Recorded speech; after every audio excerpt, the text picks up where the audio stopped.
Hi everyone, welcome back to LightenLab Learn. This is the third video in a multi-part video series where I'm helping you understand what is the mental load. Why is it so heavy? How do you tame it? I am Professor Leah Ruppanner. I am a professor of sociology. I'm Australia's top gender scholar. I run a future of work lab at the University of Melbourne. I also have a Lighten Lab. This is how you found me. Welcome to Lighten Lab. Yay! Where I'm helping people understand what is the mental load and how do you lighten it. I have a podcast, Miss Perceive. You're going to listen and you're going to love it. And because I am a mental load expert, I have a book out called Drained: Reduce Your Mental Load to Do Less and Be More. As you can tell, I'm also a generally wonderful human being who you want to spend time with. You're welcome. For those of you who have missed the first and the second video, go back and watch. You don't have 10 minutes in your day just to spend a little bit more time with me. Go back and look. The first one is introducing you to what is the mental load. For those of you who aren't going to go back, let me help you out. Mental load is emotional thinking work that you do to keep your work, your life, and your family running. It has three distinct characteristics. One, it's invisible. You do it inside. Two, it's boundaryless. You take it with you everywhere.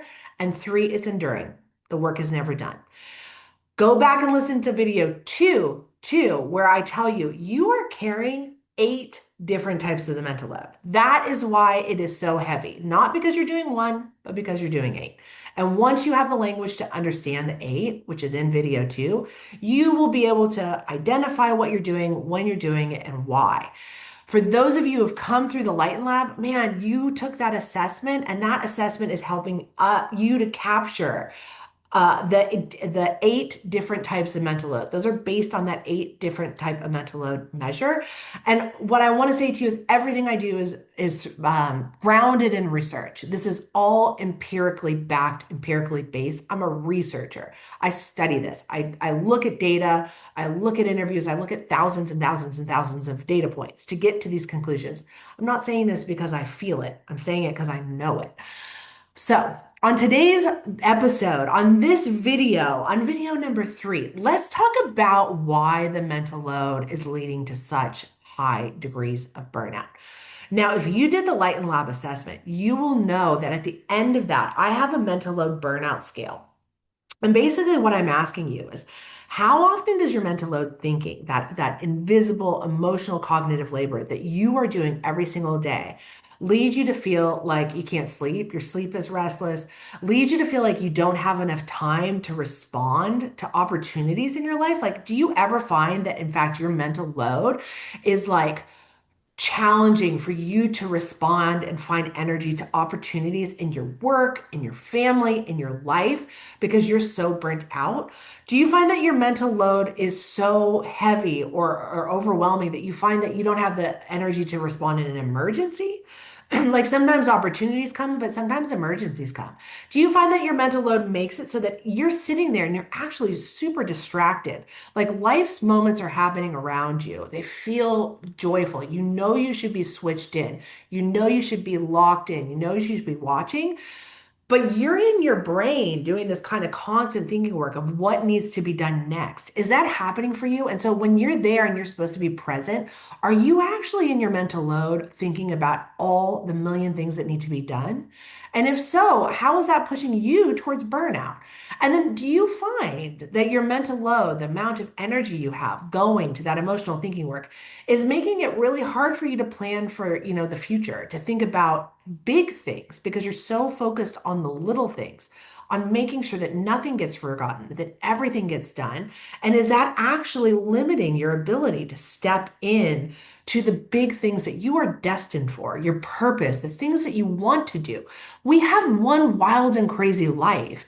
And let me tell you, I don't think it's supposed to be spent thinking about whether you forgot to reply to an email at work, thinking about whether your inbox is at 0. Although I know you're going to come for me on this. If you want your inbox at 0, great, if it makes you relax. But if not, and you have this mental load energy that's spent, burnt thinking about whether you're doing good enough work because you have, if you're me, like, I don't know, 16,000 unread emails, is that energy well spent? This is the mental load burnout, right? This is the index that I'm asking you to do. If you are on the Lighten Lab webpage, Go back in. It's the last questions that I'm asking of you. It's these questions about not only what are you carrying, but what are the consequences of what you're carrying? What are the consequences of carrying a heavy, emotionally laden mental load for your life, for your health and well-being, for your levels of burnout? Now, burnout can look in different ways, right? There is actual burnout that you might experience at work where you feel lethargic, you don't have the energy, right? Like there are other ways in which we measure burnout, and it comes in a range of ways. But I'm asking you to think about specifically mental load burnout. This idea that I have, if you got my book, if you're on our website, where you only have a finite amount of mental load energy. You do not get more. Some people have greater capacity, some people have a lesser capacity. Sure. But listen, your mental load energy is kind of fixed, right? Like you only have a certain amount of mental load energy, much like you only have a certain amount of money. And if you spend it in ways that are constantly driving you into burnout, if you were investing in the same ways in the little things that you are in the big things, and what, let me be clear, sometimes little things are important. Sometimes big things are important. Sometimes big things aren't important, and sometimes little things aren't important. So if you are not able to filter through when little things that are burning through your mental load energy are not worth it, then you are wasting that energy. Don't panic. The mental load audit, that'll be the next video that I talked to you about that's in my book Drained, will help you understand that. Some of the resources are on the LightenLab website. You will be able to have access to how do you do this. I'm not just saying to you, don't do this and not giving you the tool, you'll have the tool. So this is the next question. Are you running a mental load burnout? If you are, what's driving that? Now, video two will talk to you about the 8 types. You're probably carrying 8 different types of the mental load, and that is in part why you're in mental load burnout.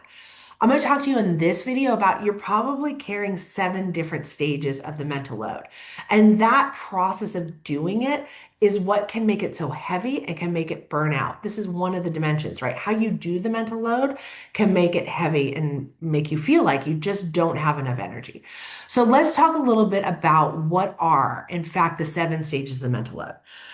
When you do this emotional thinking work to your work, life, and family, you are doing 7 distinct stages of it. Sometimes you're not, though. That's the thing. Some of you might be only doing 5, and sometimes you'll be doing all 7, but there are 7 stages, so let's figure out what they are. The first is identifying problems. This is your thinking work of who needs to do what. What are the problems that I need to anticipate? What are the things that I need to know to do? I need to identify at work, what work might need to be done. When I tell you this stage at work, you'll be like, yeah, I do this all the time at work. And then when I ask you to apply it to your life, I want you to be a little more reflexive because we often don't think of our lives as functioning in the same cycle as work, but it does. And that can be what can make it kind of heavy. I'll tell you another characteristic that makes it heavy, but just wait, there's more. So the first thing you need to do is identify the problems. You need to do the emotional thinking work of who needs to do what. After you've identified the problems, then you need to remember. It's like, here's what we need to do. Now I need to remember to do it.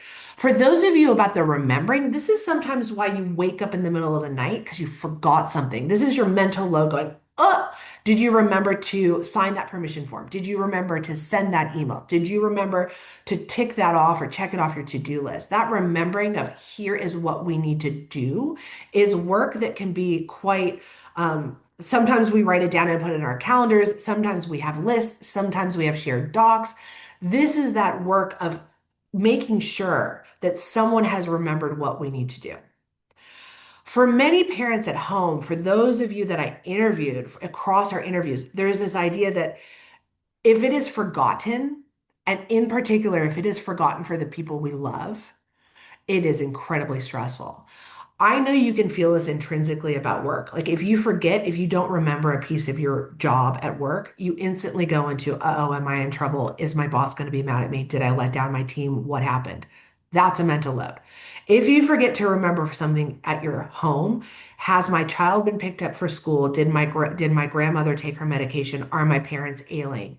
What happened to did I remember to send my friend a birthday card? Did I forget to thank them for something? That is also heavy and emotional. Those are emotional thinking works, especially if we don't remember and someone in our life therefore suffers or is let down because we didn't use our energy to do that. That is what in part can make the mental load feel really heavy. If we remember and we go through and we do it, and then someone is joyful, that can be energy. That brings us back. That's energy. That's load crediting. That's bringing us back in positivity that then we can maybe use energy, excitement, positive emotion that maybe we use in other dimensions. But I want you to think about this process happens, and sometimes it can trigger an emotional drain. And this process happens, and sometimes it can trigger an emotional surplus. Your mental energy can be brought back up. So, where are we at? Identifying the problems, who needs to do what, remembering what we need to do. Who needs to do what? Here's what we need to do. Then you start to strategize. Let's weigh the options. Let's figure out here's what we need to do. How are we going to do it? Are we going to go here? Are we going to do that? It's weighing the potential options of this process.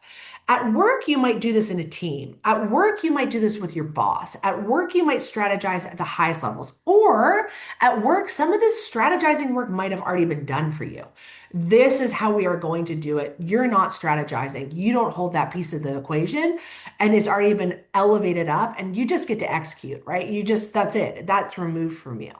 Within your home life, you might be doing the strategizing piece just yourself for your home and your life, or you might be sharing it with another partner. That's a real question about how you operate. And sometimes that can be valuable and useful, and sometimes it can be unvaluable. It's not a good decision to strategize with others because they don't have good advice, right? Like they're not giving you good ideas. But this is one of the mental load process pieces. After we identify problems, remember, strategize, then we got to make a decision. This is where we say, what is the best way forward, right? Like, what do we need to do next? How do we operate? Great, right?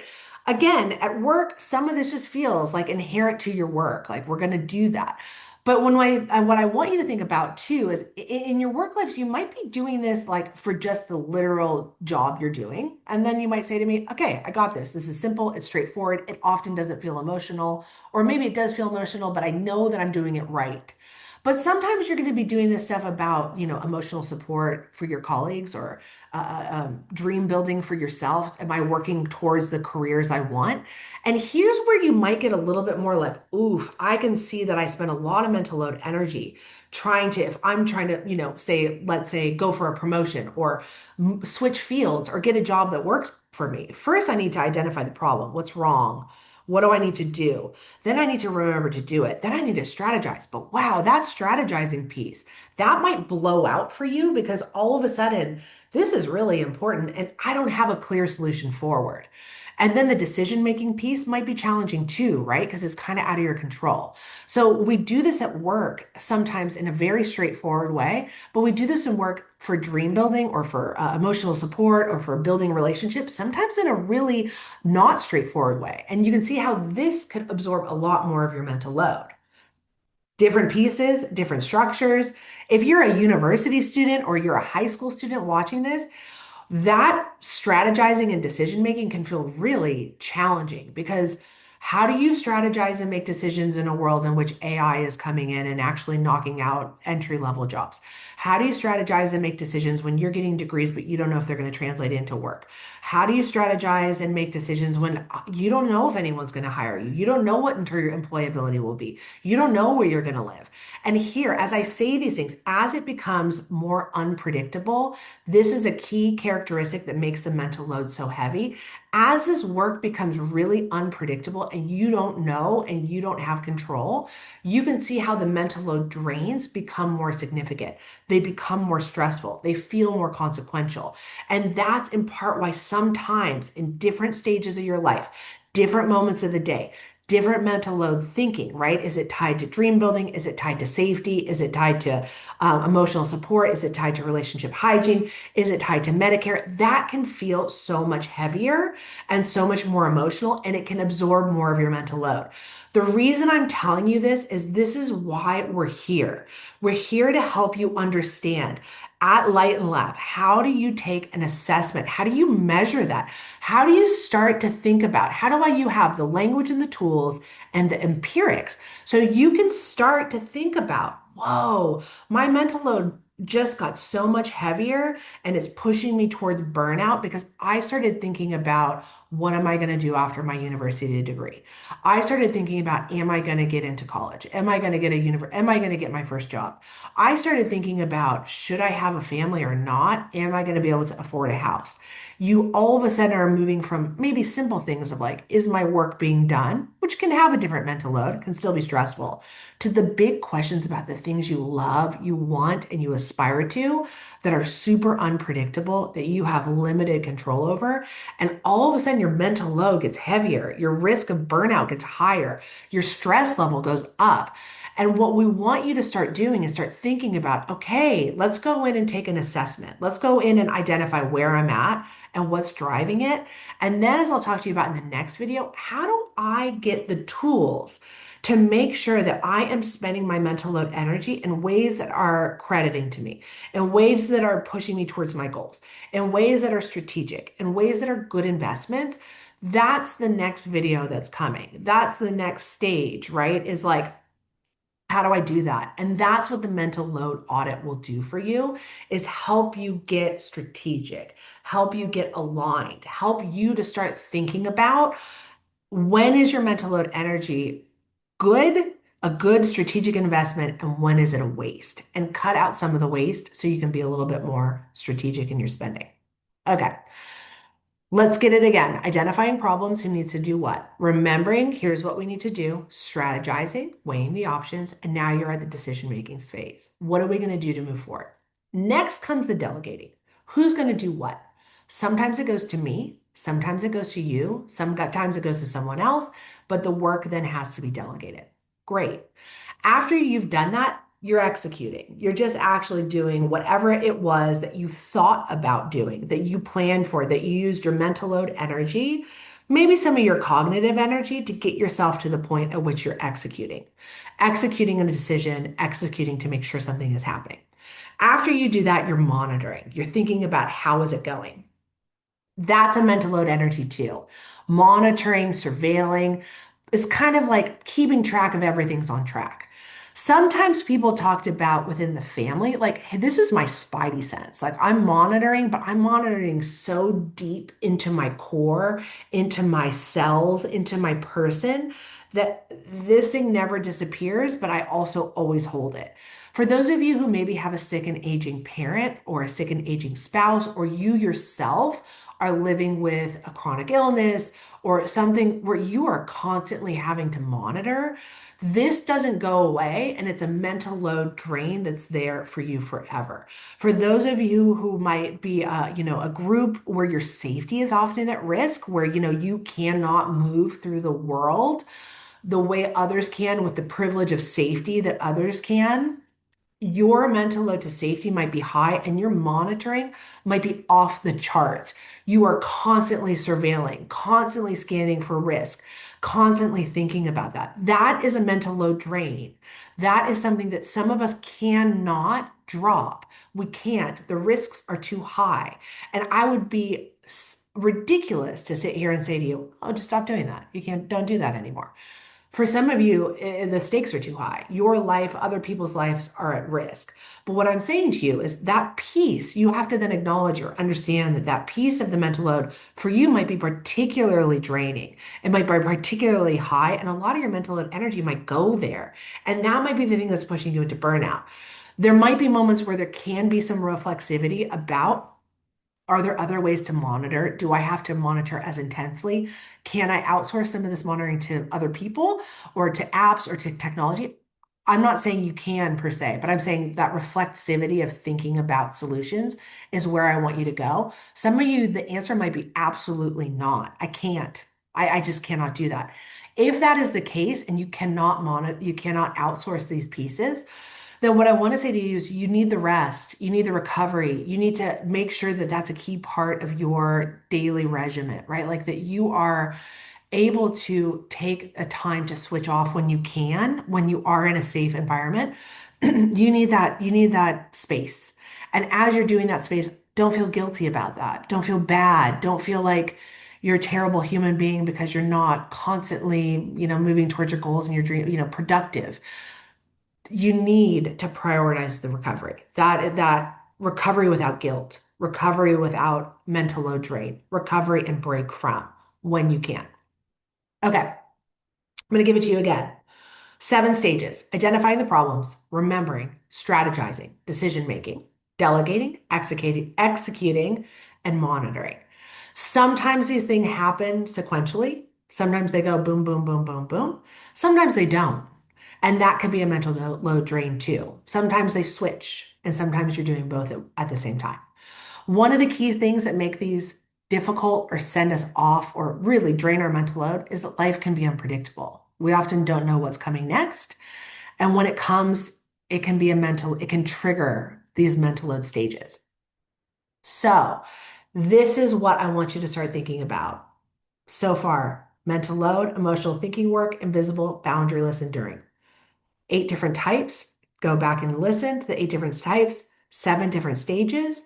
And all of that is contributing to the emotionality of it, the weight or the lightness of it, and whether this is actually pulling you into burnout. Here's where I want you to do. First, go to the LightenLab website and take the assessment. Start to see where you're at, start to monitor your mental load. Second, the mental load audit is a key and critical tool you need to help you lighten your mental load. The mental load audit is in my book, Drained. It's there, it's available for purchase. You can buy an audiobook, and ultimately, some of that stuff will end up ultimately on our website too, for you to learn more, to do more, and to have a digital copy of that. But that's coming soon. So if you're interested, let me know. But I want you 2 things for you, right? You can do the assessment now, it's free. And then the book is there. Buy the book, audiobook, or physical book. I felt like a little bit heavy, all of this. So, as I'm saying this to you, the key to lightening is to identifying and diagnosing. You cannot lighten, you cannot realign that which you don't know you're carrying. So, I want you to leave here with a better understanding of all the things you're doing and why the mental load might be particularly heavy for you. And then I want you to start thinking about, what are we going to do about it? How are we going to lighten it? And how are we going to help? As per always, I love you. I wish you the most wonderful, wonderful week. And thank you for listening. I'm here. This is one of my purposes, right? Like, I think I'm here to help educate us all about the mental load so that we can live lighter, fuller, more joyful lives. That is my goal for you. You are here with great purpose. You are here with great intention. You are here to give the gift to all of us of your unique, wonderful you. And I want you to do that with a lighter mental load so that all of us benefit from the gift of who you are. Okay, have a wonderful week. Mwah, mwah, mwah. Talk soon. Bye.